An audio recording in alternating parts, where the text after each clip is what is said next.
За өдрийн мэнд хүргэе үзэх сонсогчдоо би өмгөөлөгч Болд Эрдэнэ байна. Та бүхэнд терминал 1 тэг хөтөлбөр хууль эрх зүйн болон шин дугаарыг хүргэж байгаад таатай байна. За бид өнөөдөр гэрэлтийн баталгаатай осууд ба хамтран амьдрагч осуудын эд хөрөнгийн эрхийн ялгааны талаар ярилцах болно. За манай студид өнөөдрийн зочноор Монголын өмгөөлөгчдийн холбооны гишүүн өмгөөлөгч Мөнхц холбоо хүрэлцэн ирсэн байна. Нэвтрүүлгийн урилгыг хүлээн авч оролцож байгаа талархлаа. За намайг одоо телевизийнхаа хуулийн бууланд оролцож нийт иргэдтэй телевиз үзэж байгаа төмөн олонд энэ талаар хуулийн мэдээлэл зөвлөгөө өгөх боломж олгосон танаа хамт олонд олон телевиз үзэж байгаа нийт ард түмэндээ энэ өдрийн мэндийг хүргье. За баярлалаа. Юуны өмнө та манай үзэгч сонсогчдод өөрийгөө нэг танилцуулаач. За ажил амьдралын гарагаа хаанаас эхэлж байв?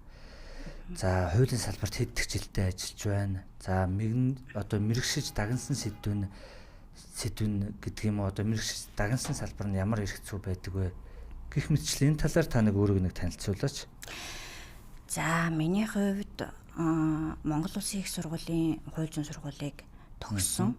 За их сургууль төгснөөс хойш би ер нь төрийн жинхэнэ албан хаагч байсан. За ингээд төрийн жинхэнэ албанаас ер нь өмгөөлийн салбарт иргэдэд тусалдаг, зөвлөдөг хуулийн нарийн мэргэжсэн ажилтан болох юм зорилго тавьсан өөртөө. Нэгэнтээ мэргэжлийг нь их сургуульд сураад эзэмсэн учраас надад ойр байсан. За одоогоор би өмгөөлөгчдийн холбоо, хуульчдын холбооны гишүүн болоод 10 жилийн өрийг үзэж байна. За энэ хугацаанд иргэний салбараар, эрүүгийн салбараар мэргэшин ажиллаж байна. Аль алийг нь дагнаа авч ажилладаг. Адилхан авч ажилладаг. За энэ хугацаанд одоогоор би байнгын нэг ажлын тайлан тоочоо гаргаж явдаг. 600 орчим кейс шийдүүлсэн байна. 600 орчим иргэн хуулийн этгээдийн эрх ашиг сонирхлыг хамгаалan өмгөөлийн үйлчлэгээ үзүүлж ажилласан байна. За өнөөдөр та бүхэн болохоор гэрэлтийн баталгаатай осууд, за хамтран амьдрагч осууд те эдгээр осуудын эд хөрөнгийн эрхийн ялгааны талаар ярилцахаар байгаа. Юуны өмнө та манай үзэгч сонсогчдод гэрлэгчид гэж хэнийг хэлээд байгаа юм. За хамтран амьдрагчид гэдэг нь хэнийг хэлдэг вэ гэдгийг нэг тайлбарлаад өгөөч. За гэрлэгчид гэдэг бол гэр бүлийн тухай хуулиараа Монгол улсын одоо улсын бүртгэлд хууль ёсны эхнэр нөхөр гэсэн одоо гэрэлтийн баталгааг аль бие усаар бүртгүүлснээр гэрлэлтийн одоо харилцаа үүсчээ гэсэн. Хууль ёсны гэрлэгчид гэж үүнийг ойлгоно. Хамтын амьдралтай гэдэг нь хайр сэтгэлтэй, дундаасаа үр хүүхэд төрүүлээд нэг гэрд нэг өрхөд амьдраад байгаа боловч гэрлэлтийн баталгаагүй амьдраад байгаа хосын харилцаатай тийм ээ ийм хүмүүсийг хамтын амьдралтай гэж тодорхойлоод хамтран амьдрагч нар гэж тодорхойлоод байгаа. Дараагийн асуулт болохоор одоо энэ та түрүүн хариуллаа тий хамтран амьдрагч гэж хэнийг хэлж байгаа юм, гэрлэгчд гэж хэнийг хэлж байгаа юм гэдэг. За хамтран амьдрагч гэдэг дээр тодорхойлт гэдэг юм уу, эсвэл хуулийн юм тодорхой нөхцөл шаардлагууд юу байдаг юм болов? Одоо яг хуу телевиз үзэж байгаа үзэгчд маань за одоо хамтран амьдрагч муу юм болов биш юм болов гэдэг байдлаар бодож иж магадгүй тий. Тэгэхээр ер нь хамтран амьдрагчдэр тодорхой хууль тогтоомжийн хүрээнд тавьсан шаардлага нөхцлүүд байдгүй одоо ямар тохиолдолд одоо хамтран амьдрагч гэж үзэх юм. Эсвэл одоо нөгөө хүүхд залуучуудын хэлдгээр үерхэж байгаа осууд гэж үзэх юм уу тий. Тэрний ялгааг бас нэг тайлбарлаад өгвөл. За энэ дээр одоо шүүхтэрч кейсүүд байдаг. Шүүхэн бус газар ч одоо маргаан үсэд явж идэг. Хамтран амьдрагч нар гэж хэнийг хэлээд байгаа вэ гэхээр нэг өрхөд нэг хаягт тий нэг одоо биднийхэр бол нэг гэрт ингээр тайлбарлал нэг гэрт. За гэр бүлийн харилцаа гэдэг маань одоо гэрлэлттэй хосуудад хайр сэтгэлтэй байх гэдэг үндсэн шаардлагыг хуулиар тавьдагтай нэг ялгаагүй хамтын амьдралтай хүмүүсийн холбож байгаа гол үндсэл нь хайр сэтгэл байгаад байдаг. За ингээ хайр сэтгэлтэй хамтын амьдралтай нэг өрхөд нэг гэр оронд амьдраад за одоо үр хүүхэд толдог дундаас. Ингээд эхлэхээр нөгөө санхүүгийн, хөдөлмөрийн, гэр бүлийн бүх хамтран харилцаанууд үүсэж эхэлдэг. За одоо би өрхийнхөө хоол ундыг зохицуулъя. За чи минь одоо энэ сарынхаа зээлийг төлөөч гэдэг юм уу те. Энэ харилцаа чинь ингээд энд заавал одоо хугацаа товлоод авах хэрэггүй л дээ. Одоо 1 сар, 3 сар, 6 сар гэд ингээд хугацаа үргэлжлээ явчихдаг. Энэ тохиолдолд маргаан үүсгэн бол бүрч одоо хамтын амьдралтай байсныг тогтоолох гэдэг шаардлагач шүүхэд гаргаж тавь шийдвэрлэх тохиол байдаг. Энийг гэр бүлийн хамаарал бүхий субъект гэж ойлгоно. Хуулиараа. Гэр бүлийн тухай хууль тодорхойлт нь байна. Гэр бүлийн хүчирхийлэлтэй тэмцэх тухай хууль тодорхойлт нь байна. Заавал эхнэр нөхөр гэдэг статусгүй ч гэсэн хамт амьдраад байгаа, эхнэрийн үүргийг гүйцэтгээд байгаа, нөхрийн үүргийг гүйцэтгээд байгаа тэр хүн чинь өөрөө хамтран амьдрагчийн томьёол руу ороод ирж байгаа байхгүй. За дараагийн асуулт болохоор үндсэн асуулт маань. За гэрлэгчдийн эд хөрөнгийн эрх гэж юу нь юу гэлж байгаа юм? Гэрлэгчдэд эд хөрөнгийн ямар эрх байдаг вэ те? За гэрлэгчд гэдэг маань миний түрүүний тайлбарснаар улсын бүртгэлд гэрэлтэй батлуулсан эхнэр нөхөр, тэдгээрээс төрсэн хүүхэд, дагвар хүүхэд, урчилж авсан хүүхэд гэд хүмүүс одоо гэр бүлийн гишүүд гэж хууль томьёолноо. За амьдрал дээрч бид одоо ээж аваа хаа хичээ гэд явдаг. За гэр бүлийн гишүүдийн хамтран өмчлөх дундын хөрөнгө гэж юу хэлдэг вэ гэхээр гэрлэгчэд гэрэлснээс хойш буюу гэрэлтэй баталгаажуулснаас хойш хэн нэгний нэр дээр байгаагаас өмчлийн асуудал тийм ээ. Одоо улсын бүртгэл тухайн хөрөнгө хэний нэр дээр бүртгэгдснээс эс хамааран бий болоод байгаа тэр хөрөнгө нь гэр бүлийн гишүүдийн хамтран өмчлөөд дундаа хуваарлж авах хөрөнгө юм аа л гэсэн ойлголт. За түрүүн та бас дурдлаа. Ер нь энэ гэрлэлтийн өмнө үүссэн эд хөрөнгө, гэрлэлтийн дараа үүссэн эд хөрөнгө хоёрын хооронд ялгаа байдгүй тий. Мөн энэ хоёр гэрлэлтийн өмнө үүссэн эд хөрөнгө ч гэсэн гэрлэлтийн дараа үүссэн эд хөрөнгөтэй адилхан эрх зүйн үр дагавартай болгож гэдэг юм уу? Тийм боломжтой эрх зүйн зохицуулалт байгаа юу гэдэгт хариулаад өгөөч. За энэ ялгаатай ойлголт. За энэ одоо яг таны надаас суугаад байгаа энэ гэр бүлийн хөрөнгийн эрхийн зохицуулалт маань одоо нөө legal info бүх нөө хуулийн сайтуудад нийтэд нээлттэй хуулиуд байж байгаа тийм ээ. Тэгэхээр иргэд маань одоо намайг хэлэхээр тэндээсээ ороод өөртөө хэрэгтэй холбогдох залтуудаас олоод харцах боломжтой. Энэ иргэний хуулийн 125-аас 133 дугаар зүйлд гэрлэгчдийн хөрөнгийн эрхийг зохицуулах хуулиуд зохицуултууд орж ирдэг. Иргэний хууль дотроо. Гэр бүлийн хуульдаа юу зохицуулдаг вэ гэхээр гэр бүлийн гишүүдийн өөр бусад гэрлэх нөхцөл, хууль ёсны гэрлэлт, хүчин төгөлдөр бус гэрлэлт, хүүхдийн эрхийн асуудал, хүүхдийн тэжээнд дэх асуудал те асран хамгаалагч харгалзан дэмжигч гэдэг ерөнхийсэн агуулгууд нь гэр бүлийн хуулиар зохицуулагддаг бол гэр бүлийн гишүүдийн хамтран өмчлөх дундын хөрөнгө түүний эрхтэй холбоотой асуудал нь иргэний хуулийн 125-аас 133 дахь зүйлээр зохицуулагддаг хуулийн зохицуулттай. За одоо би асуултанд хариулъя. Гэрлэхээс өмнө өөрт байсан хөрөнгө, өөрт нь бэлгэлсэн хөрөнгө, өөрийнхөө хөлмөрөөр олж авсан хөрөнгө, өвдөж авсан хөрөнгө, оюуны өмчийн үнэт зүйлч гэдэг юм уу. Эдгээр хөрөнгө нь тухайн гэр бүлийн гишүүний хуваарьт хөрөнгө гэж үздэг. Хуулиараа. Гэрлснээс хойш гэрлэгчид дундаасаа бий болгоод байгаа, хөлмөрөөрөө бий болгоод байгаа, цалин хөлсөөрөө бий болгоод байгаа, хамтран ярилцаа бизнесээрээ бий болгоод байгаа, эсвэл нэг нь үр хөвгтөө өсгөж амьдраад нөгөөх нь ажил хөдөлмөрөөр эрхэлж бий болгоо зээл төлөөд яваад байгаа тийм ээ. Эдгээр хөрөнгө нь гэрлэгчдийн дундын хөрөнгө. Ялгаатай. Харин 20 дахь асуулт нь юу байсан бэ гэхээр хуваарьт хөрөнгө гэрлэгчдийн хөрөнгө болох боломжтой юу гэсэн зөв. Энэ бас нэг хуулийн зохицуулалт би саяын миний хийсэн зохицуулалт дотор явж байгаа. Гэрлэгчд нь өөрийнхөө хуваарьт хөрөнгийг хэрвээ өөрөө гэр бүлийн хамтран өмчлөх дундын хөрөнгө болгох хүсэл зорилготойгоор өөрөө зөвшөөрөөд тийм үү шилжүүлэн өгсөн мөнгөн хуримлал хөрөнгийг гэр бүлийн хамтран өмчлөх хөрөнгөд тооцож болно гэдэг зохицуулалт байдаг. Өөрөөр хэлбэл нөгөө өөрт нь хуваарьтай байсан хөрөнгийг гэр бүлийн бусад гишүүдийнхаа дунд хэрэглэх эсхийг тухайн гишүүн өөрөө зөвшөөрнө. Өөрөө зөвшөөрсөн. Зөвшөөрөөгүй бол бас эргэлзээд болох гэдэг нь шүү дээ. Зөвшөөрсөн тохиолдолд энэ бол гэрлэгчид дундаа хэрэглэгч болох хөрөнгө юм аа гэсэн ойлголт руу ороод ирнэ. За ойлголоо. Одоо дараагийн асуулт маань болохоор түрүүн та бас дурдсан ер нь дундын өмч гэдэг ойлголт байна тий. Дундын өмч гэхэлэр яг нэрний утгаасаа ер нь ойлгохгүй. Гэхдээ яг хууль зүйн агуулгаараа тэрийг бас энгийнээр ингээд дундын өмч гэдэг нь одоо энийг хэлж байгаа маа. Хоёр хүн одоо тухайн хөрөнгөний дундын өмчлөгч нар гэвэл одоо энэ хөрөнгийг ингэж эзэмших эрхтэй гэдгийг та бас нэг тайлбарлаад өгөөч тийх үү. Гэрлэлтийн баталгаагүй гэсэн үг үү? Заавал тийм ш. Ер нь дундын өмчийн хөрөнгөний талаарх ойлголтыг. Тийм. За ер нь бол яг гэрэлтийн баталгаа гэдгээс арай өөрөөр өргөн хүрээнд ярина гэж үзэх юм бол тухайн дундын өмчий чинь бий болсон их усүр аягүй чухал байхгүй юу? Нэгт их усүр. Хоёрт тухайн хөрөнгийг бий болоход оруулсан хувь нэмэр хөрөнгийн хэмжээ. За гуравт магадгүй үүн дээр хэрхэн яаж өмчлөх, эзэмших, ашиглах, цаашаа захиран зарцуулах талаар тохиролцсон гэрээч байж болно.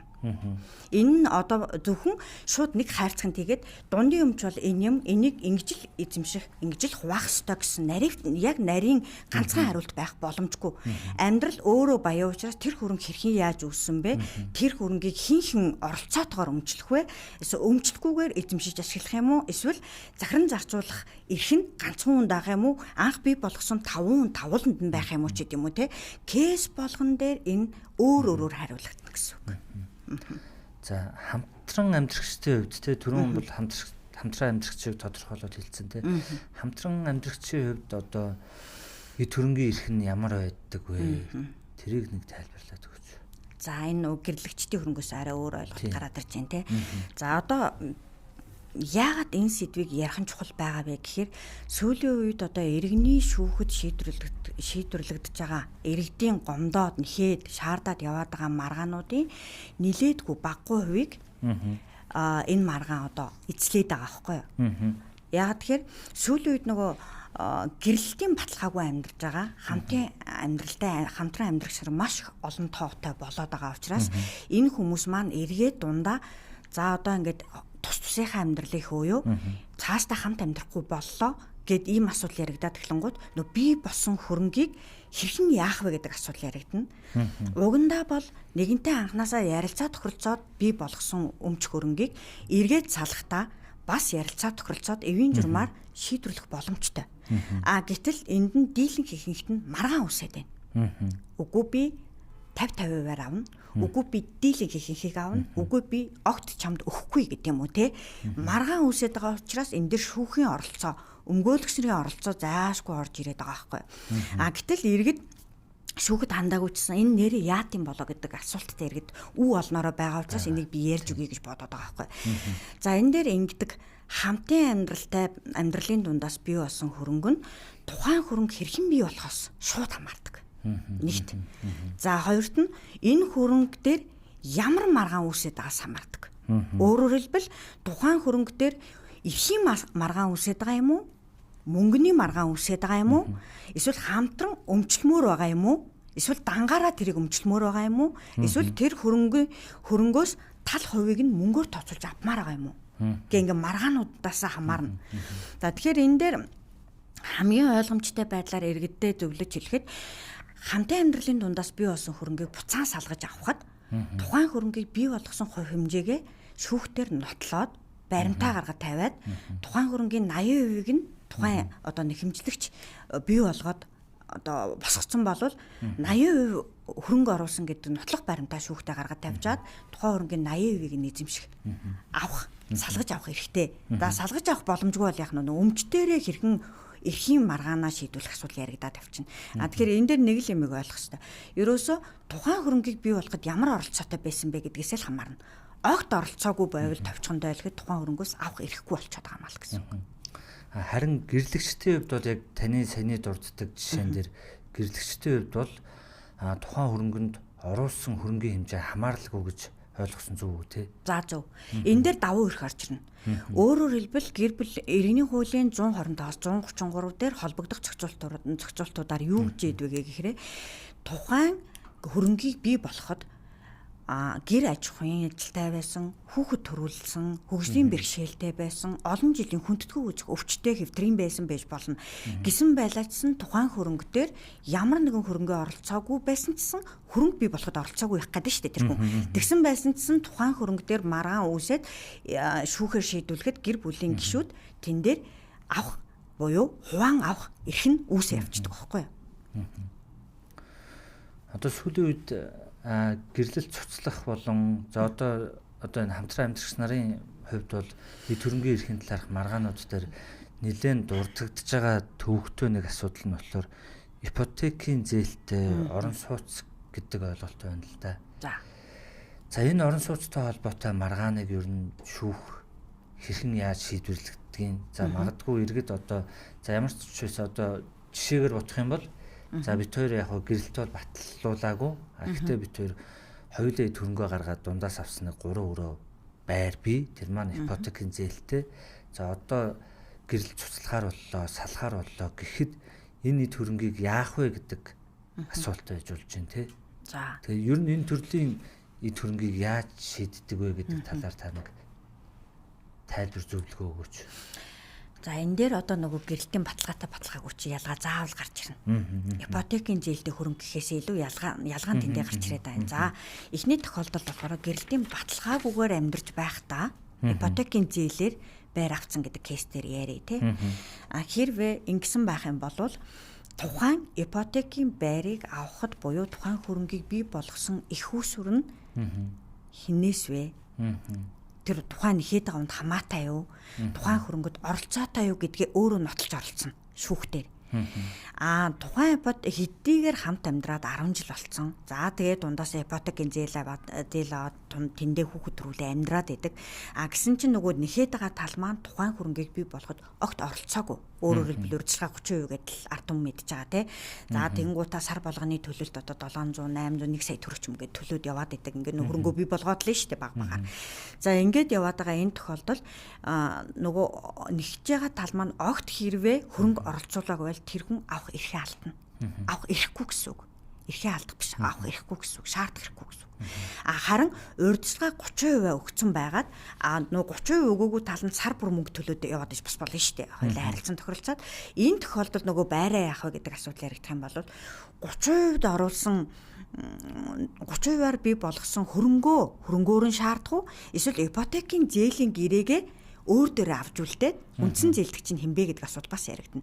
Ингээд авч үлдээд тухайн гэрээг үргэлжлүүлэх тохиолдол гарах юм бол яах нь нөгөө ипотекийн байр маань хин нэгний нэр дээр өмчлөлтөөр үлдэх асуудал яригдах гэдэг шүү дээ тий. Тэгэхээр нөө ипотекийн зээлийн үндсэн зээлдэгчдэр үлдэх гэдэг тохиолдол их байдаг. Тэгээд дээрэс нь тэр хөрөнгийг бас анх тухайн хэмжлэгч бий болгосон бол тэр хүн бас өөрөө авч үлдэх эрх нь бас дийлэнх харагдаад байгаа байхгүй. Тэгэхээр нөгөө хөрөнгө нь ямар вэ гэдэг дээр кейс болгон дээр өөр байгаа учраас ерөөс ганцхан хариултаар тэр олон 10 кейсийг шууд хариулах боломжгүй гэсэн үг. Гэхдээ ерөнхий агуулга нь бол хамтран амьдрагчдын хувьд бол оруулсан хөрөнгөө нотлоод л тэр хэмжээгээрээ л авна гэсэн үг. Тий. За одоо та бүхэн за гэрлэгчдийн төрөнгийн эрх, хамтран амьдрагчдын төрөнгийн эрхийн асуудлыг ярьж байна. За ер нь бол энэ эрхийн асуудал за түлхүү гэрэл цуцлах, хамтран амьдрахаа болсон тохиолдолд маргаан шүүхтэр очсон тохиолдолд түлхүү яригддаг тий. За үүн дээр нэмэгдэж яригдах ёстой нэг зүйл нь бол хүүхдийн эрхийн асуудлууд байгаа тий. За гэрэлтийн одоо баталгаатай осуудын хувьд хүүхдийн эрх, за хүүхдийн төрөнгийн эрх яаж зохицуулагддгийг, за хамтран амьдрагч нарын хувьд болохоор одоо хүүхдийн төрөнгийн эрх бас хэрхэн яаж зохицуулагддгийг та тэр талаар ялгааг нь тий. Тийм, ялгааг нь тайлбарлаад өгөөч. За гэрлэл цуцлалтын шүүхээр шийдвэрлэгдэх маргааны үндсэн шаардлага цуцлалт тул авчиж байгаа байхгүй юу? Эхлээд гэрэлтэй цуцлуулмаар байна гэдэг хүсэл зориг нь илэрхийлэгдээд байгаа. Түүнийг дагалдуулаад хамтдаган шийдэгддэг юмнууд нь юу гэхээр хүүхдийн асрамж. Хоёр дахь асуудал. За гурав дахь асуудал нь хүүхдийн тэтгэлэг. За дөрөв дахь асуудал нь байгаа бол эд хөрөнгийн маргаан. Аль нэг тал шаардвал гэсэн үг. За тэгэхээр үндсэн шаардлагатай холбоотой хүүхдийн асрамжийн асуудлыг шүүх заав шийдэх ёстой. Угаасаа энэ дэр 100 шийдэгдээ явж байгаа. Тэгэхээр нөгөө хідэн хүүхэд хэний асрамжинд үлдэх гээд байгаа юм. Энийг аав ээжүүд харилцан тохиролцож хүүхдүүдэд авч үлдэж байгаа юм уу? Эсбүгээс маргаад тэн дээр шинжээч томилуулаад ажиллагаа хийлгээд нотлоод хинэн хүүхдээ эрүүл аюулгүй орчинд одоо ая тааваар нь таатай хүчирхийлгүй сайн сайхан нөхцөлд өсөх боломжтойгоор нотлоод авах юм уу гэдэг асуудал хоёрдугаар асуудал яригадаад байна. За инхээр эцсийн шийдэл гарах хүртэл тухайн хөрөнгө яг хэнд нь илүү оногдох вэ гэдэг нь тодорхойгүй. Энэ бол эцсийн шийдвэр болчиход байгаа. Энэ эцсийн шийдвэр гарахад юу нөлөөлөд байгаа вэ гэхээр хүүхдийн асрамж буюу хүүхдийг авч үлдэх тал дээр шүүх анхаарах хэрэгтэй болчихж байгаа байхгүй юу. Өөрөөр хэлбэл хүүхэд улаан тухтай амьдрах хэрэгтэй болно. Хүүхэд орон гэртээ амьдрах хэрэгтэй байдаг тий. Гэтэл нөгөө аав ээж нь би ч хөрөнгийнхөө талыг авмаар байна, би ч байраа авмаар байна гэд маргаад байтал хүүхдийн асрамж хинийхэн талд ээлтэй ашигтай хүүхдэд одоо эрх зүйн байдал нь ашигтай байвал зүгээр байна гэж шийдээд ирэхээр нөгөө шийдлээ дагаад хөрөнгийн дийлэн хийх тэр тал руу шийдэгддэг. Энэ давхар нөгөө хүүхдийн эрхийн онцгой эрх яригадаад байна шүү дээ тий. За баярлалаа. За тэгэхээр хүүхдээ авч үлдэж байгаа тал хөрөнгийн дийлэнхийг авах магадaltaй боломжтой нөхцөл бүрдэнэ гэсэн. Энэ нь болохоор нөгөө талаасаа сөргөөр хүүхдээ л авчин бол би хөрөнгө авах юм байна гэдэг мулгуу ойлголт бас байж болохгүй. Энэ дээр бид номер 1 өөрийнхөө одоо тэр хайргүй дурлалгүй болсон амьдралаасаа тэр хэдэн жилийн хөсөө урсгаж бий болгосон тэр бөмбөг хөрөнгө гэдгээсээ илүүтэй энэ хүүхдийг би энэ хорвоо дээр яавал сайн сайхан амьдруулах вэ гэдэг энэ эрхийг эхэлж тавьчаад ингээд энэ эрх нь хаана байв шудраг байх вэ гэдэг дээрээ өөрөө онцгойлон ээж аваа анхаарах хэрэгтэй байхгүй. За ухаантай аав ээжүүд бол миний хүүхэд ээжтэйгээ илүү жаргалтай байд юм аа. Аав нь илүү сайн аав байд юм аа. Тийм учраас аавд нь өгөө. Аавд нь өгөхөд би татгалзах зүйлгүй байна гэд би аавтай хүүхдүүдэд тухтай амьдраасаа гэж хүсэж байгаа учраас хөрөнгөө бас үлдээе гэдэг юм шийдэлж гардаг. Энэ дээр шүүх заавал одоо яах вэ гэж алах зохиос илүү эхнэр нөхрүүд ээж аавд хүүхдүүддээ бодоод хөрөнгөө бас наан цаана өгөх тохиолдол бас байдаг. За дараагийн асуудал нь хамтран амьдралтай. Тий, хамтран амьдралтай хүмүүсийн хүүхдүүдийн асуудал дээр болохоор нөгөө гэрлэлтийн баталгаа гэж энэ онцгой нөгөө хуулиар хамгаалагдах зүйлгүй болцсон учраас энэ дээр хүүхэд тэр хөрөнгөөс авах хэрэгтэй асуудал орхигддог.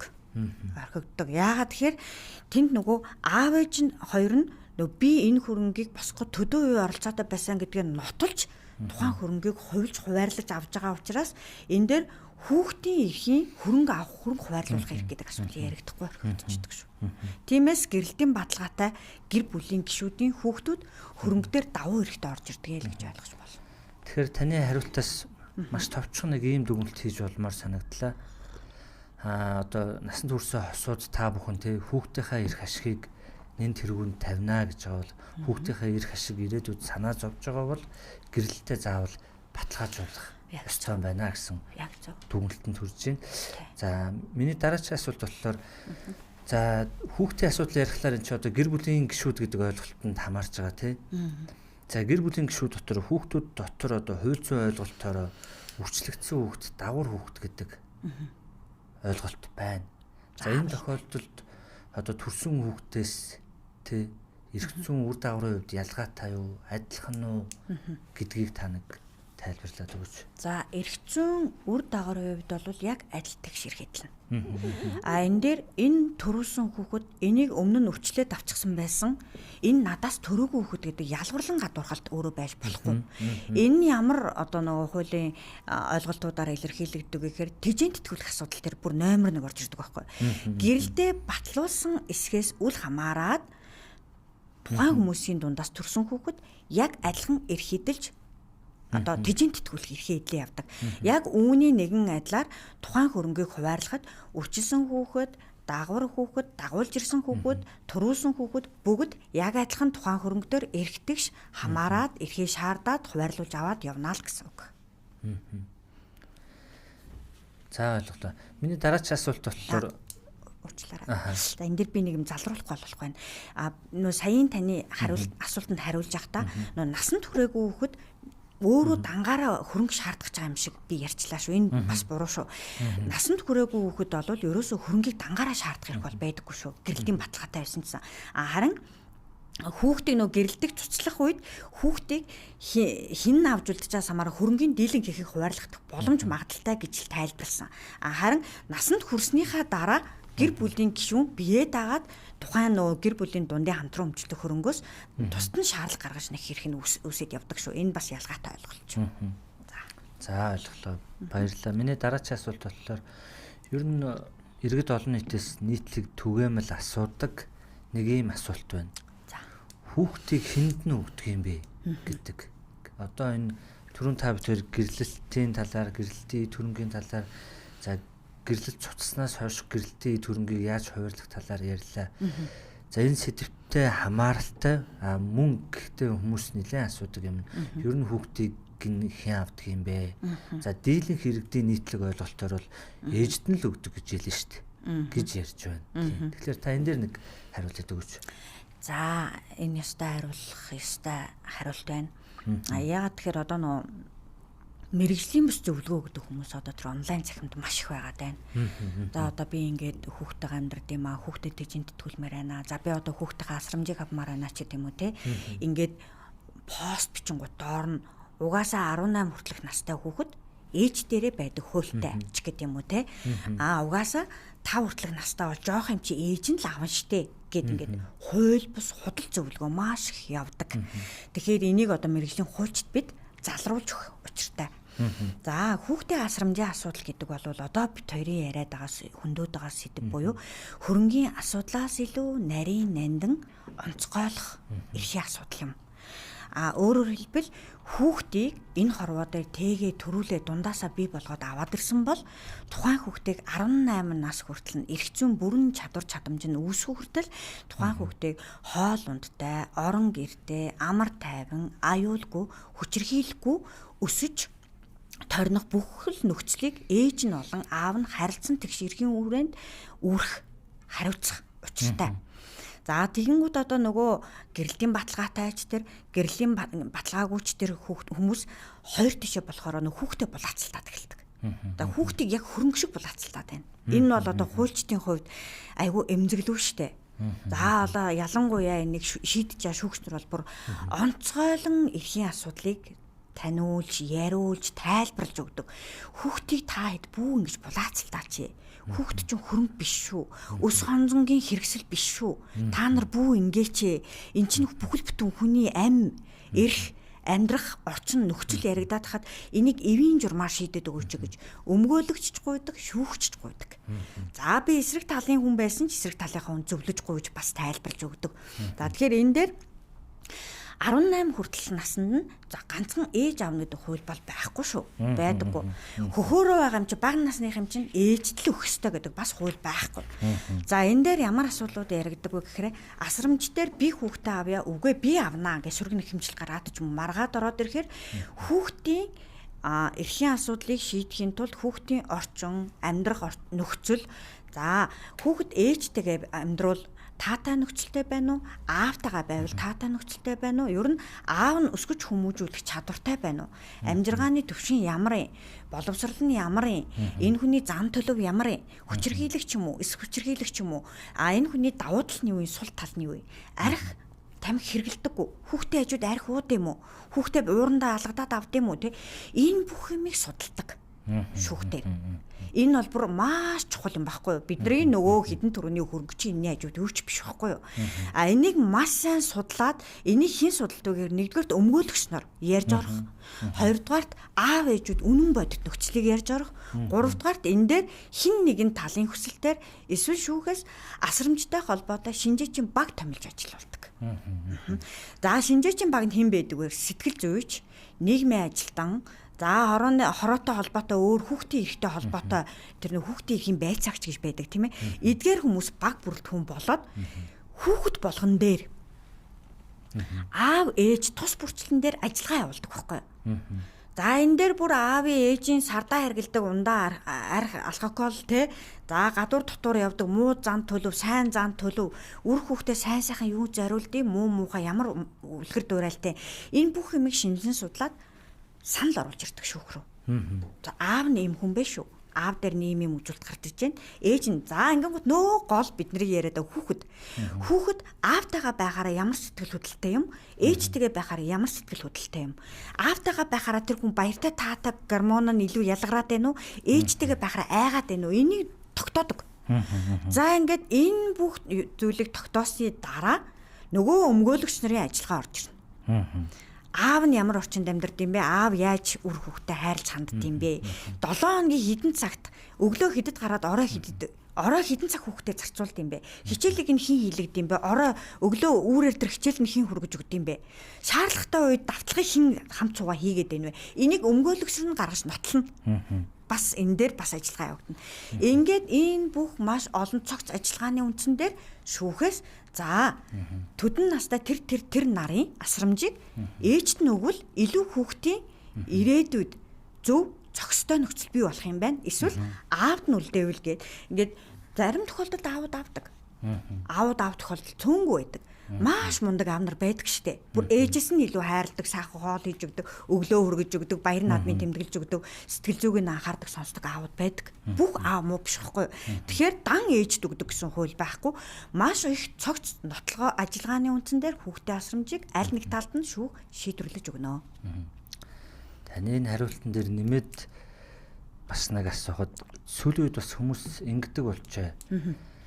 За аав ээж хоёр гэрэлтэй цуцлууллаа, саллаа, дундаа нэг хүүхэдтэй. За аав нь хүүхдээ авъя гэж байна. За та яагаад хүүхдээ авъя гэж байгаа юм бэ гэсэн чинь ер нь энэ хүүхдийг манай аав ээж өсгсөн юм аа, хүн болгосон юм. Одоо тэгээд угаасаа манай аав ээж л харна. Тийм ч би хүүхдээ авъя гэдэг ийм нөхцөл яригддаг болж. За энэ одоо тухайн хүүхдийг аав авах, эцэг авах үндэс шалтгаан мөн үү, хамааралтай юу? Энийг нэг тайлбарлаад өгөөч. За энэ гэр бүлийн тухай хуулинд айгүй тодорхой байдаг. За төрсөн их, төрсөн эцэг гэдэг хоёр субъект яригадаад байдаг. Тухайн хүүхдэд одоо хэдэн ч хүүхэд байж болно тийм ээ? 1, 5, 3 хэдэн ч хүүхэд байж болно. За одоо саяын кейс дээр нэг хүүхдгээ ярьчих л да. Тухайн хүүхдийн ээж нь эсбөгөөс аав нь уул хоёулаа эсэн их амьдарж байгаа тохиолдолд аавын аав ээжд ээжийн аав ээж нь өсгсөн юм чинь өөрөөр хэлбэл бидний ярьдгаар эмээ өвөөд нь тийм үү? Энэ эмээ өвөө талынх нь эмээ өвөө нь илүү сайн харж өсгсөн юм чинь аавд нь үгүй гэдэг ийм үндэслэл байж болохгүй. Энэ боломжгүй. Яагаад гэвэл аав нь ээж нь эсэн их амьдарж байгаа тохиолдолд заавал аав ээж хоёрын аль нэг нь асрамжийг түрүүчийн миний ярьсан цогц ажиллагааны үндсэн дээр шийдүүлж авна. Тэр эмээ өвөө гэж хүн чинь хуулаараа төрсөн их эцэг гэдэг субъект биш болчиход байгаа байхгүй юу? Эмээ өвөө гэдэг хүн. Эмээ өвөө бол биднийг хүүхдээ өсгөхөд тусалдаг арга гэрийн л хүмүүс болоод байгаа болохоос хуулаараа тэр хүүхдийг өсгсөн юм чинь энэ хүүхдийг эмээ өвөөд нь өгөө гэх одоо үндэслэл бол байж болохгүй. За ойлголоо. Миний дараагийн асуулт болохоор өнөөдрийн үндсэн сэдвтэй хамааралтай асуудал байгаа юм.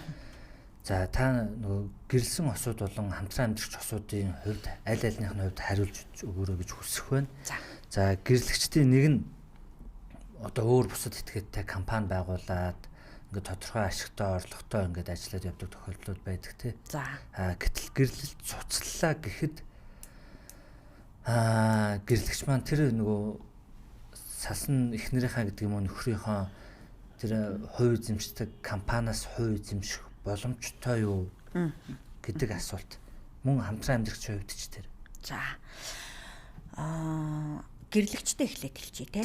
За гэрлэгчдийн тухайд Иргэний хуулийн 126-гийн 2-т 2-1-ээс 2-5 юуг гэр бүлийн хамтран өмчлөх дундын хөрөнгөд тооцож болох вэ гэж жагсаасан байна. Энэ цаашаа мэдээж амьдрал баялаг шүүхийн кейсээс задраад тайлбарлагддаг. Яг таны саяын надаас суусан асуулт нь өөрөө ноогдол ашиг хувь гэд бичигдсэн байдаг. Хуульда. Гэрлэгчдийн тухайд тухайн компани хэдэн хувьд нь нөхөр хувьцаа эзэмшиж чинь эхлээд тэр нь тогтоогдох ёстой. Тийм үү? За 50% байж болно.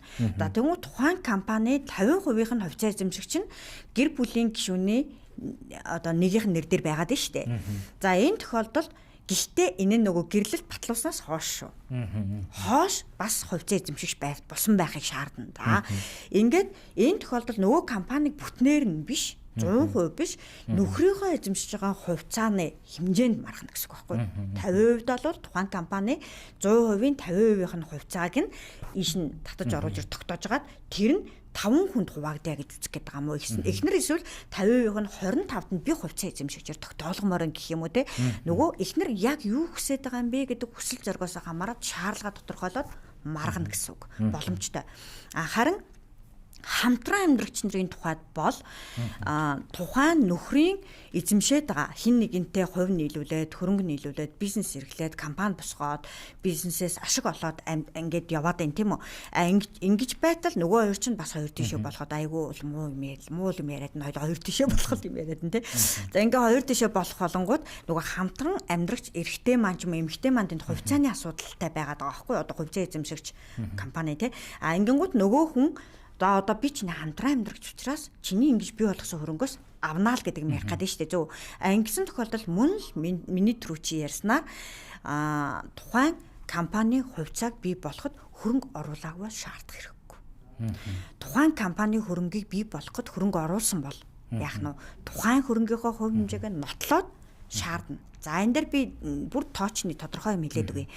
Хамтын амьдралтай хүмүүсийн хөрөнгийг хуваарлахад хамтран амьдрагч нарын хөрөнгө дээр маргаан үсгэд иргэний хуулийн 108, 108-1, 108-8, 108-1-ээс 8.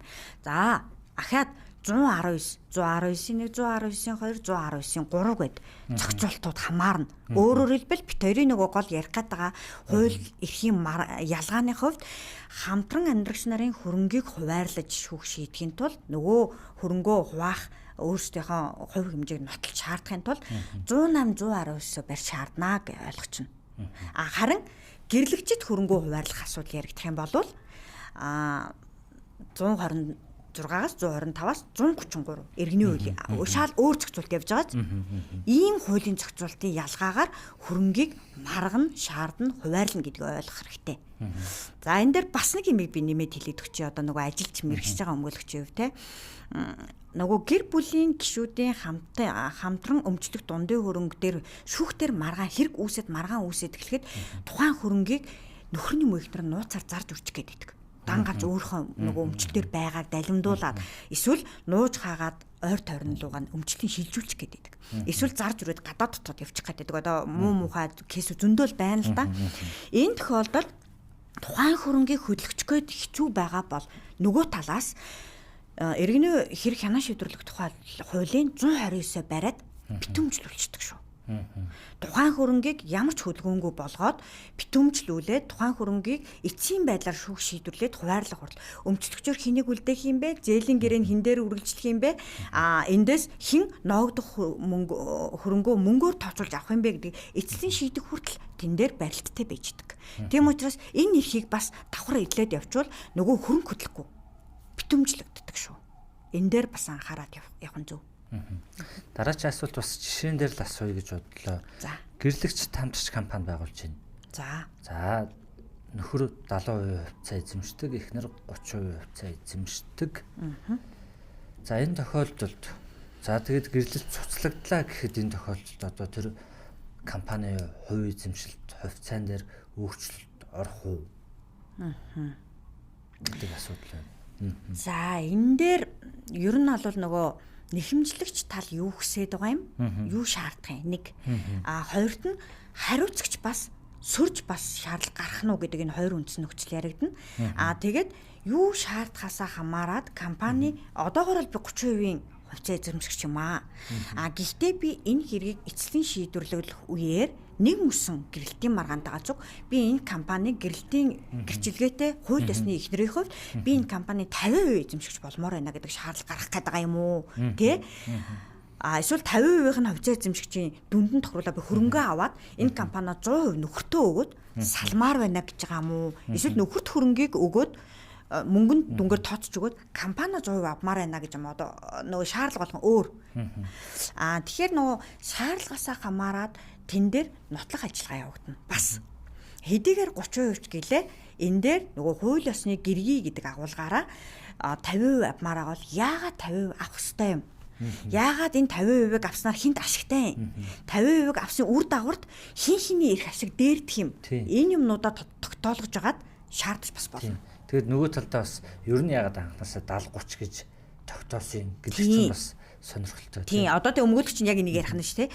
Яагаад гэр бүлийн тэгшэрхийн үүднээс хөрөнгийг дундаасаа бий болгоод хөдөлмөрийн адилхан оролцоотой ашиг орлого гэр бүлдээ зориулъя, сайн сайхан амьдрья гэж зориулж бий болгочоод нөхөр яагаад 70% эзэмшээд байгаа юм? Одоо миний үйлчлүүлэгч яагаад 30% эзэмшээд байгаа юм те? Энд чинь гэр бүлийн хөрөнгө, гэр бүлийн бизнес, гэр бүлийн орлого учраас 50% гэдгээр тогтоолгоно гэдэг байдлаар шаардлага тодорхойлоод явах ч эрхэн нээлттэй байхгүй.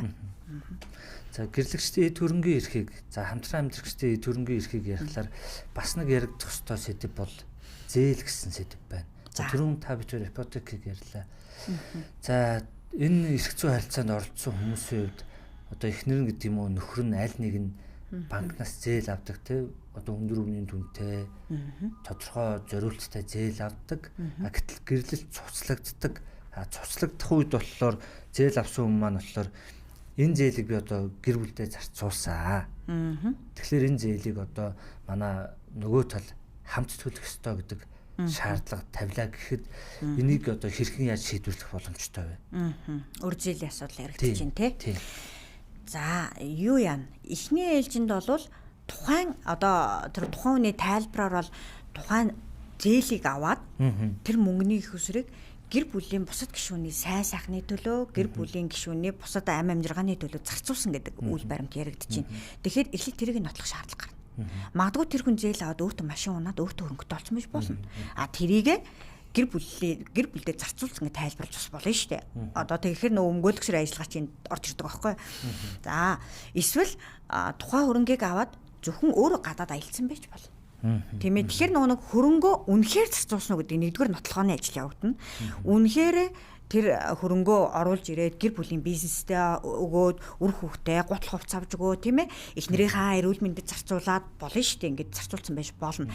Ингэсэн тохиолдолд нөгөө хөрөнгө хуваагддгийн ялгаагүйгээр өр зээлийг чсэн хуваа төлөвлөх шийдвэр гаргаж болно шүү дээ. Энд чинь хэдийгээр өв биш ч гэсэн энэ чинь шудраг биш болчихж байгаа байхгүй. Нэг хүн 5 хүний төлөө зээл авчаад нэг хүн өөр дээрээ өөр аваад үлдчихээр өөрөө шудрагсны үүднээс шудраг бишүүлчихэж байгаа байхгүй.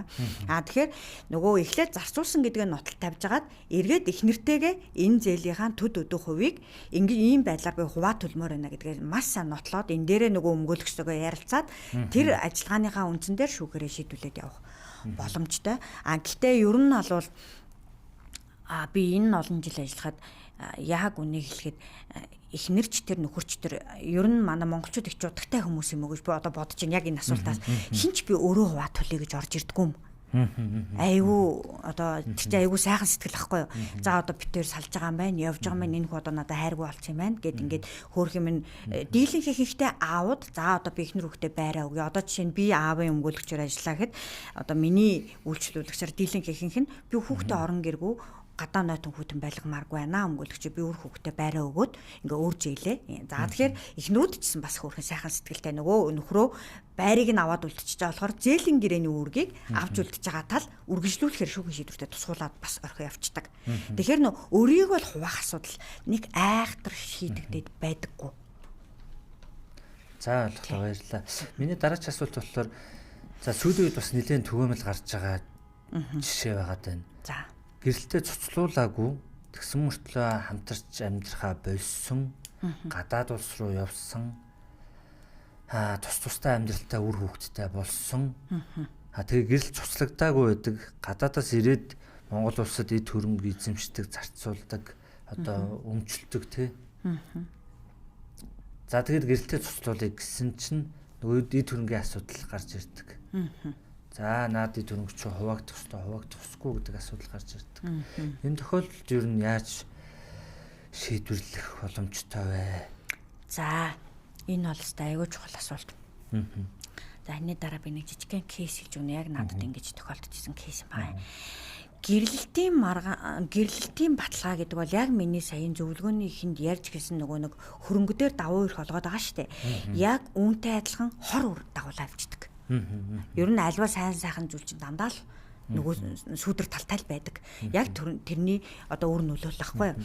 Гэрэлтийн баталгаа нь хууль ёсны хайр сэтгэлдээ үр хөвгтөд төрүүлээд жинхэнэ халуун ам бүлийг үүсгээд гал голомтоо үүсгээд явж байгаа хүмүүсийн хувьд хамгийн чухал энэ баталгаа хуулийн хамгаалалт болж өгдөг боловч нөгөө талаасаа хэрвээ тус тусынхаа амьдралыг хөөгөөд нэг нь гадаад явцсан, нэг нь амьдрахаа болсон, хайргүй болоод өөр хүнтэй суудсан, тус тусын амьдралаа өгөөд 10 жил, 20 жил болсон.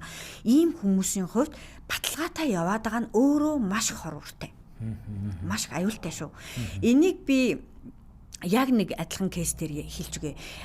Миний үйлчлүүлэгч 20 жилийн 6 сартай хүүтэйг хаягдаж үлдсэн байсан. За ингээд 6 сартай хүүтэйгээ хаягдаж үлдэхдээ миний үйлчлүүлэгч яасан бэ гэхээр нөгөө хүүхдээ өөрөө өсөж штэ. 6 сартай хүүхд чинь нэраагаараа хөх шаардлагатай, сүү хэрэгтэй, ээжийн хайр халамж бүхэн байхгүй. За энэ бол маш мундаг байсан. Ингээ хүүхдээ өсгсөн 19 нас хүрсэн хүүхэд. Нөгөө хүүхдийн ээжтэй гэрэлтийн баталгаатайсэн бохоггүй юу? Ингэсэн чинь ээж бол аавыг хүүхдтэй норхоод явцсан. Хайргүй чижилэггүй, салан чижилэггүй гадаад явцсан л гэж ярьдаг. За тэгсэн чинь нөгөө эцэг хүү хоёрыг тэнгэр төвчсөн, маш сайхан таарсан. За тэгээд тэр эмэгтэй маань маш хөдөлмөрч эмэгтэй байсан. Миний үйлчлүүлж бүх хүн байжгаад бэртлээс болоод хэвтэрт орсон.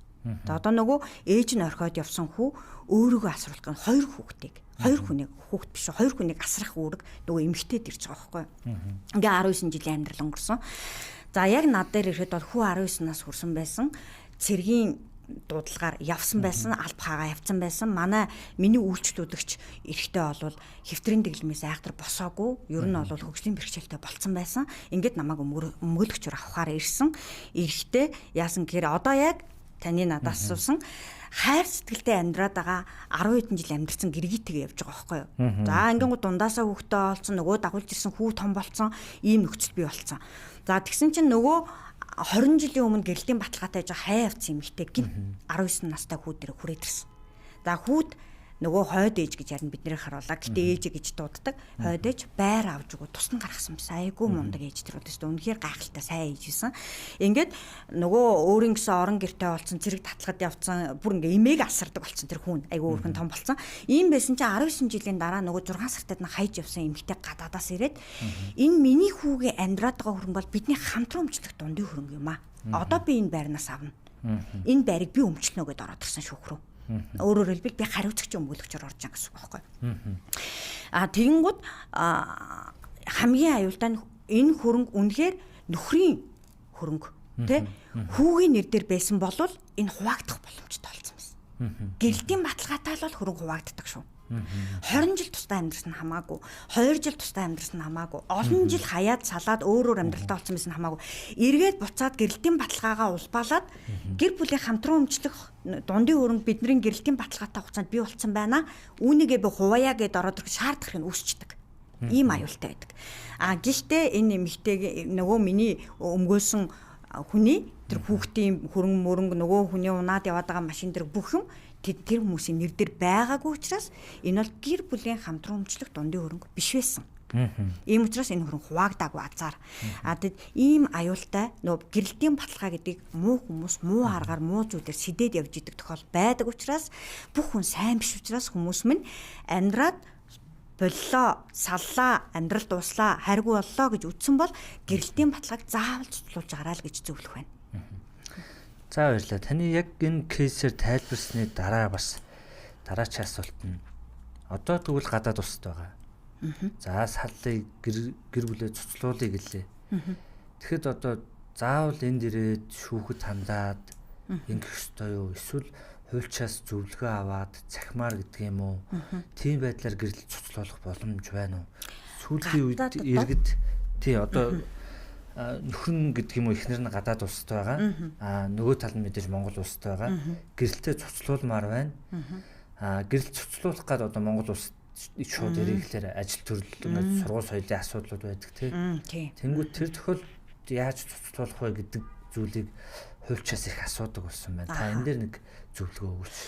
Заас нөө дийлэн хийх залуучууд мань гадаад яваад байгаа тий. Тийм учраас асууж их байна. За энэ айгүйх тохиолддог кейс шүүхтээ. За ер нь бол гэрлэлтийн харилцааг бусад иргэд хоорондын маргаан шийдүүлж байгаа кейсүүдээс нэг онцлогтой гэж хууль шүүхийнхэн өмгөөлөгчөөр үздэг. Өөрөө хуулиндаа энэ туссан байдаг. Энэ юу гэхээр гэрлэгчдийн маргаан гэдэг бол амиа харилцаа гэж үздэг байхгүй юу? Нэгэн цагт нэг гэрт байсан, нэгэн цагт хоолоо аваад идчихсэн, нэгэн цагт хамгийн сайхан нэг хайрлаа авч исэн хүмүүсийн хоорондын маргааныг шийдэх гэдэг шүү дээ одоо. Тэгэхээр энэ амин харилцааг хин нэг нь төлөөлж ороод шийдвэрлэх боломжтой юу гэдэг агуулгаар асуулт орж ирж байна. За тэгэхээр ер нь бол ингэдэг гэрлэлтийн маргаанаас бусад кейс маргаан дээр нэхэмжлэгч төр хариуцагч төр дэлхийн улс орны аль өнцөг булангаас итгэмжлэлийг консулаар илгээгээд за ер нь хуульч төгч үзэгвэр. Хуулаа мэддэг, процессоо мэддэг, тоо хугацаа, өдөр хоногоо мэддэг хүмүүс нь хүний эрхийг хүндэхгүйгээр тэр асуудлыг нь төлөөлөгчөөр яваад шийдэд өгчдөг. Гэтэл гэрлэлтийн маргаан дээр энэ тохиолдол нь яаж эрсдэл гардаг вэ гэхээр иргэний эрх хянан шийдвэрлэх тухай хууль дээр гэрлэгчдийн маргааныг шийдвэрлэх шүүх хуралдааны дэг тусгаас нь наривдсан заалтууд явж идэг. Тэрэн дээр гэрлэгчид шүүх хуралдаанд бичлэн оролцсноо гэдэг үг байдаг. Тэгэхээр энэ дээр шүүгчнэр буюу одоо шийдэж байгаа шүүхийн кейс дээр яаж байгаа вэ гэхээр гэрлэгчдийн амин харилцааг гэрлэгчдийн төлөөлөгч ярихгүй. Хин хизээ хайртай байсан, хизээ яагаад тэр хайр нь хөрцнийг одоо би хуульч ижиж ороо ярихгүй нэ штэ. Тэр цэцгийн өмнөөс мөнх залбаа би хайртай байсан юм шиг ярьж болохгүй болчиход байгаа байхгүй юу? Тэгэхээр энэ амиа харилцааг яаж зохицуулдаг вэ гэхээр гэрлэгчдийг өөрсдийг бичлэн шүүх хуралдаанд оролцуулж байлганаа л гэдэг. За тэгтээ нөө амьдралд баян өөр сонин тохиолдлууд байгаа учраас яах зохицуулт байх боломж байдаг вэ гэхээр шүүхэд нэхэмжил гаргах, нэхэмжил гардаж авах, нотлох ажиллагаа явуулах, гомдол хүсэлт гаргах, за эрх үүрэгтэйгээ танилцах гэж шүүхийн процесс ажиллагаанд би одоо тун завгүй боломжгүй байна гэдгээ консулаараа дамжуулаад илэрхийлээд одоо хүсэл зоригийн илэрхийл гэдэг маань иргэдийн өөрөө гараараа бичиж байгаа тэр бичвэрийг ойлгоно. Ингээд итгэмжлээс гадна давхар энэ хүсэл зоригийн илэрхийл консулаар дамжиж ирэх нь зүйтэй. Энэ дээр бас зарим мөнгөлгсээр дутуу аваад байдаг. За ингээд тэр хүсэл зоригийн илэрхийл дээр юуг илэрхийлдэг вэ? Би төдөө оноос хойш ийм шаардлагаар эмчилгээгээр ажил хөдөлмөр эрхлэхээр сурч боловсрохгүй төд удам жил ингэж байнгын байрлаад амьдраад энэ улсад байгаад байна. Монгол улсын нутаг дэвсгэр дээр би яг өөрөө байхгүй байна тий. Тийм учраас ингээд шүүхийн дууцсан цагт яг өнөөдөр гэхэд би бэлэн очих боломжгүй байгаа нөхцөлийг маань харгалзаж үзээд миний итгэмжлэгдсэн төлөөлөгч шүүхийн процесс ажиллагаанд оруулж өгөөч гэдэг агуулгаар итгэмжлэл нэг өөр. Тийм биз? Тусдаа юм хүсэл зоригийн илэрхийлэлээ консулаар давхар батлуулаа илгээвэл зүгээр байдаг. Ингээд ажиллагаандаа өмгөөлөгч оруулж болдог. Төлөөлөгч оруулж болдог. Гэхдээ шүүх хуралдаан дээр одоо манай өмгөөлөгчнөр ч гэсэн хэлж хэвших хэрэгтэй. Ямар нэгэн байдлаар сургуулаа, эмнэлгийн ажлаа зохицуулаа та өөрөө орж ирэх хэрэгтэй байна. Бид хуулаа хүндэтгэх хэрэгтэй. Тэнд шүүх танхимд Монгол улсын нэрийн өмнөөс явагдаж байгаа ажиллагаа явагдаж байгаа болохоос бид найзуудын уулзалт биш байхгүй юу да. Тэгэхээр шүүх хуулийн дагуу шаардлага тавьж байгаа. Тэгэхээр тэр шүүхийн тавиадаа шаардлага нь ядаад яг шийдвэрлэх хуралдаан дээрээ ирээд амьдрал нөхцлөө яриад хэрэгээ шийдвүлээрэй л гэж зөвлөх хэрэгтэй. За тогтоо баярлалаа. Манай нэвтрүүлэгт 3 минутын хугацаа үлдсэн байгаа юм байна. За. Би танаас болохоор ийм асуулт асуух гэсэн. За гэр бүлийн тухай хуулийн шинжилсэн найруулгын төсөл хэлбэрээр явж байгаа. За мөн гэр бүлийн эрг шүүхэд хянан шийдвэрлэх тухай хуулийн төсөл явж байна. За тун удахгүй Монгол улс гэр бүл хүүхдийн асуудлыг одоо дагнан шийддэг шүүхтэй болж магадгүй нөхцөл байдалтай байгаа тий. Тэгэхээр голчлон за ер нь гэр бүлийн тухай хуулийн шинжилсэн найруулга дээр одоо байгаа энэ гэр бүлийн тухай хуулиас харуул тий. Энэ зохицуултыг дэлгэрэнгүй болгох шаардлагатай байна гэсэн асуудлууд байна гэвэл таны бодлоор яг ямар зүйлсийг арай одоо энэ хуулийн шинжилсэн найруулга дээр нэмж оруулах шаардлагатай юм болоо гэж харж байгаа вэ? За одоо өнөөдрийнхөө сэдвтэйгээ холбоод би нэг л санаагаа хэлчихье. Яагаад тэгэхээр би өмгөөлөгчийн үед энэ олон жил ажиллахдаа энэ олон зуун кейсийг шийдвэрлэхдээ зарим кейс дээрээ би үнэхээр айгүй харамсаж үлддэг. Энэ дээр юу вэ гэхээр хамтын амьдралын дундаас бий болсон хөрөнгнөөсөө өөрхөн хүссэн хэмжээгээр авч чадахгүй үлдэж байгаа өөрхөө үйлчлүүлэгчд харамсаад үлддэг байхгүй юу.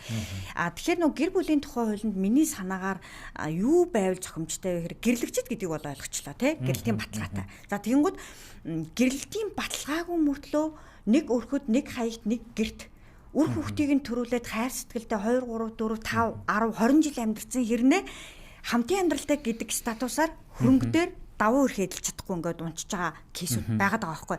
Тэгэхээр хамтын амьдралтай хүмүүсээ гэр бүлийн тухай хуулиндаа гэрлэгчдийн хэмжээнд ямар тохиолдолд тэр статус руу аваачиж дүүцүүлж ойлгож болох вэ гэдэг энэ ойлголтыг заавал оруулж өгөх зүйтэй гэж үзээд байгаа юм. Өөрөөр хэлбэл 5 жил гэдэг бага хугацаа биш. Хин айланд нь 90 ч тэр эмч тэр 10 жил гэдэг бүр бага хугацаа биш. Энэ хугацаанд хүүхдээ асарсан, хайрлсан, бүх ар ажлыг нь даажсан ээжүүдийн хувьд үнэхээр ямар ч хөрөнгө оролцоогүйгээд хөрөнгө үлдэж байгаа нь айгүй хайран байгаа. Тэгэхээр энэ хүмүүсээ 5 жил 10 жил юм тодорхой хугацаа энэ статусаа зааж өгөөд гэрлэгчдийн төвшөнд аваачиж ойлгох боломжтой энэ хуулийн ойлголтоо оруулаад өгөх юм бол одоо нөгөө зөвхөн гэрэлтийн баталгаагүй бол гэдгээр маш олон кейс шийдвэр унж байгаа учраас энийг нь гэр бүлийн шинжилсэн найруулга шинэ хуулинд оруулаад өгөх зүйтэй юм болов. Тэгвэл маш олон эмэгтэй хань ижил нөхрийн эрх хөрөнгийн эрх нь бас хөндөгдөхгүй бас тэгшэрхийн харилцаанд шийдэгдэх явах боломжтой юм болов гэж үзэж байна. За ойлголоо. Баярлалаа танд. За үзэгч сонсогчдоо терминал 1-т хөтөлбөр хууль эрх зүйн болон энэ удаагийн дугаар та бүхэнд хүрлээ. За бид өнөөдөр гэрлэгчдийн төрөнгийн эрх, за хамтран амьдрагчдын төрөнгийн эрх сэдвийн хүрээнд ярилцлаа. За мэргэжлийн хуульч өмгөөлөгч та бүхэнд за гэрэлтэй батлуулахын ач холбогдлыг мөн хийж ярьлаа, зөвлөлөө. За ингээд эх 7 хоногт энэ цагтаа энэ өдөртөө иргэн уулзъя. Баяртай үзэгчдээ.